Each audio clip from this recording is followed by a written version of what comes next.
Hi everybody! Today I'm going to be talking about the series I plan to begin and continue in the year 2026. First, starting out with the series I will be starting for the first time, and I only have 2 on my list. That is right, I'm only prioritizing 2 new to me series this next year. The first being Cold Fire by C.S. Friedman. The first book was published in 1991, and from what I understand, this has a darker tone to it.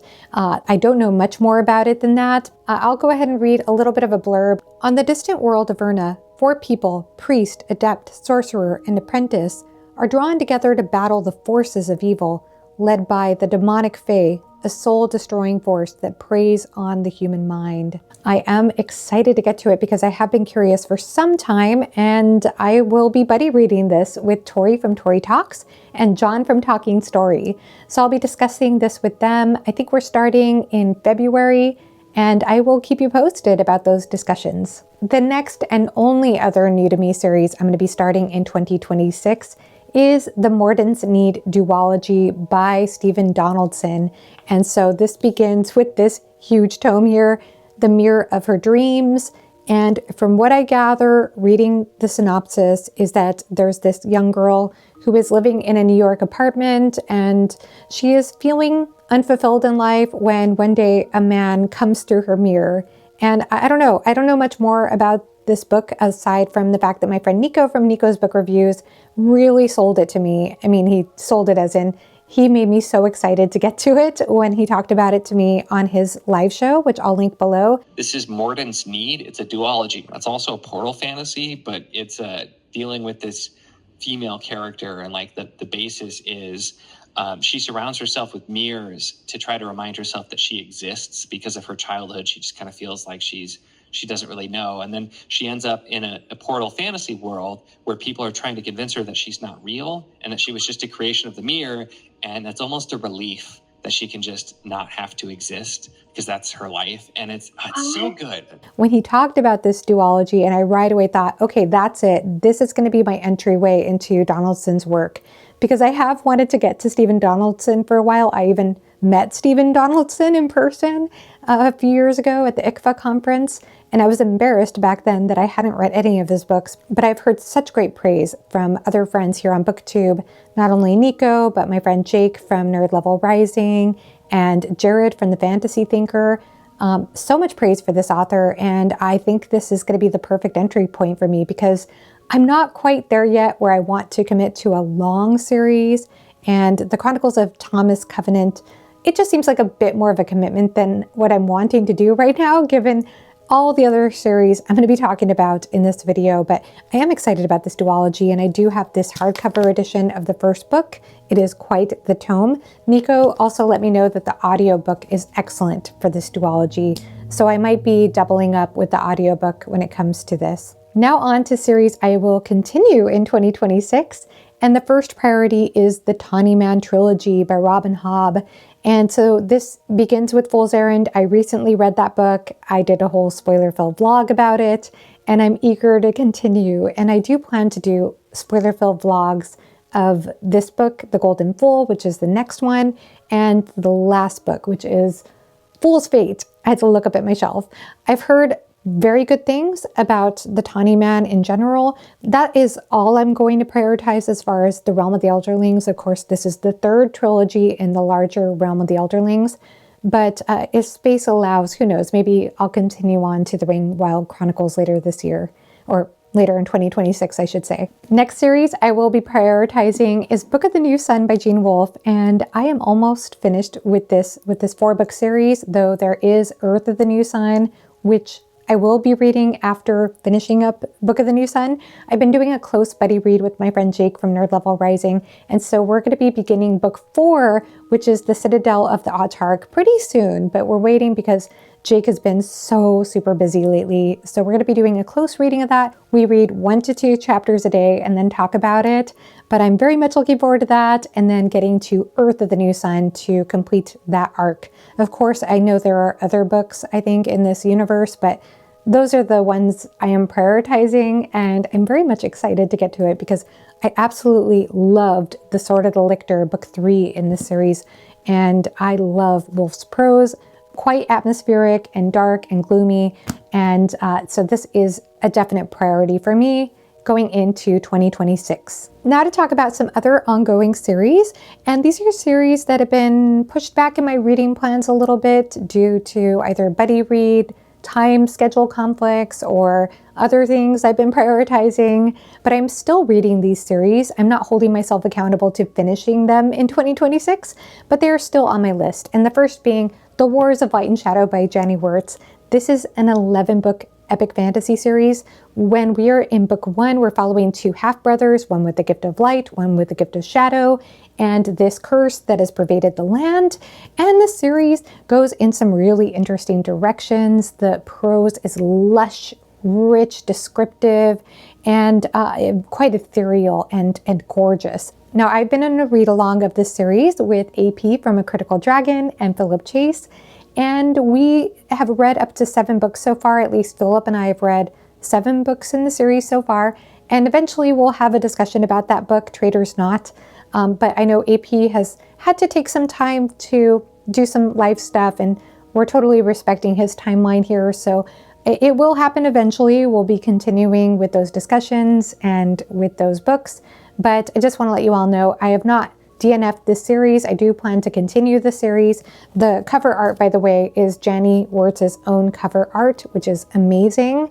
And I'm excited because at this point, 7 books in, I'm pretty interested to see where the story goes. Next up, I have Tales of a Flat Earth by Tanith Lee. This here is Death's Master, which is book 2 in the series. I read Night's Master last year.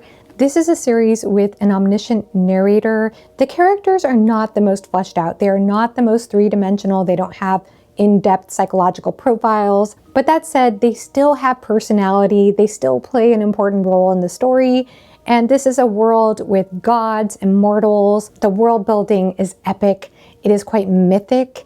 And what keeps me glued to the page is the pure wonder and imagination in Tanith Lee's storytelling. She is such a gifted writer. And when I talk about imagination and description, it's, for me, very similar to what I love and look for in an Elric story, or maybe in a Jack Vance story, though I've only read the first book or the first story in Tales of a Dying Earth. But it is that imaginative quality that I feel missing in a lot of fantasy I pick up these days. And so I feel like I find it when I pick up a Lee book. I feel like in this series in particular, I feel like I'm rediscovering something that I had forgotten existed. This wonder, this well of imagination. So it's that imaginative quality that I'm loving in the series. And so I do hope to get to the next book in the series, which is Delusion's Master. Next up, the Baslag trilogy by China Miéville. Last year, I read and loved Perdido Street Station. It made it into my top 10 books of the year. And I was going to get to The Scar this year. I was hoping to get to it in the later part of 2025. And other reading plans conflicted, so I just didn't get to it. But I do want to get to it. I have heard fantastic things about The Scar. I'd heard from my friend Jimmy that you can space these books out quite a bit, but that the whole trilogy is excellent, and I will do my best to get to The Scar in 2026 because, again, I was so impressed with Perdido Street Station. Earlier this year in 2025, I read The Curse of Chalian by Lois McMaster Bujold, and I keep saying, if you're a Guy Gavriel Kay fan, you need to read this book. Now, technically, this could be considered a standalone, but it's part of her World of the Five Gods. And so these are books that are maybe in a series or standalones in a series. And so I do want to continue on and either read more Penrick novellas or continue on and read Paladin of Souls. I actually am eager to get to Paladin of Souls and thought about even getting to it in December, but other reading plans once again interfered. And I do want to get to that. I think I will be getting to Paladin of Souls and again, more Penrick in 2026. I do hear so much praise these days for the Varkozigan saga, and I would love to get to that at some point, but I think I'm going to stick with the World of the Five Gods for now and just read what I can there, and then maybe get to Varkozigan saga in 2027 or 2028. Wow, we're already thinking that far ahead.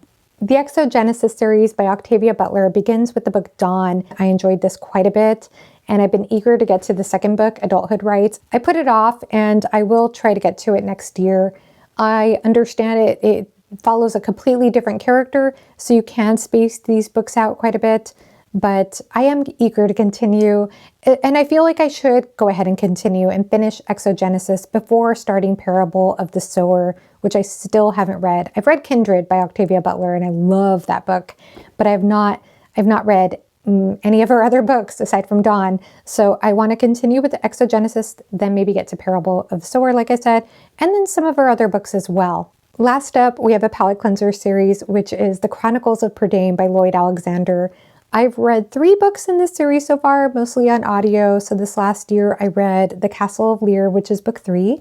If you don't know about The Chronicles of Prydain, it's a Welsh-inspired fantasy series. It's written for children. It's like a middle grade series, but it's well written. It's heavy in its tropes. It's heavy in classic fantasy tropes, but I have had a good time with it so far.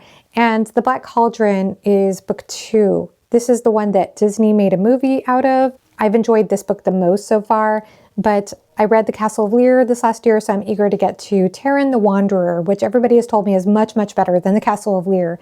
So that might happen in 2026. This is lower priority, but something that could serve as a palate cleanser. Now I'm going to leave this video with a question for you all, which is, do you like to binge read series, or do you prefer to spread series out? Or maybe it depends on the type of series you're reading.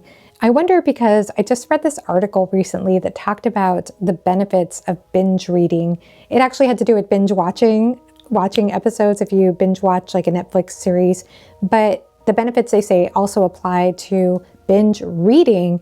And the idea here is that if you are binging content, if you're reading things successively back to back rather than spacing things out, it says here that you may be able to connect plot threads and come away with a bigger picture of the story.